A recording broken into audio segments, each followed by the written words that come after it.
Sa mundong walang sigurado, sino pa ba ang aasahan mo?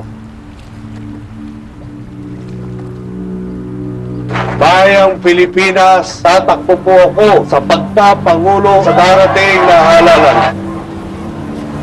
Salamat kayo sa kuya nyo. Naku anak, sana tuloy-tuloy na yung trabaho mo, no? Siyempre, ako pa. Ako kuya, kaya responsibilidad ko kayo.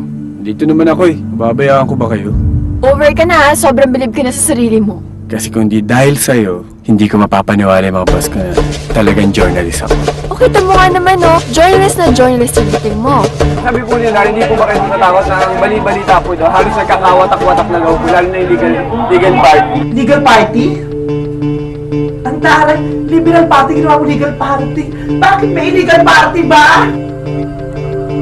Alam mo, Noy, journalist ka eh. Ibig sabihin nun, may responsibilidad ka rin sa mga tao. Alam mo namang isipin ko pa pamilya ng ibang tao bago pamilya ko. Ang ibig sabihin, basta pamilya rason, pwede ka na gumawa ng mali. Nag-a-addict ka na? Hindi mo alam yung sinasabi mo.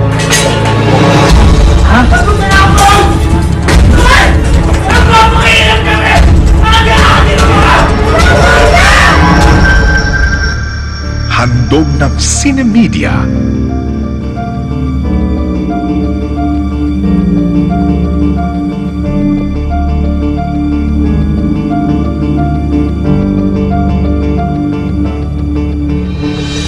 Ba't mo ginawa to?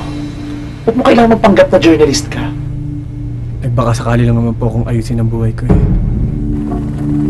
Iisang pangalan, magkaiba ng kapalaran. Ito ang pelikulang sasalamin sa buhay ng bawat Pinoy. Kilalanin sila, Noy. Sa direksyon ni Don Santos, May 26, 2010.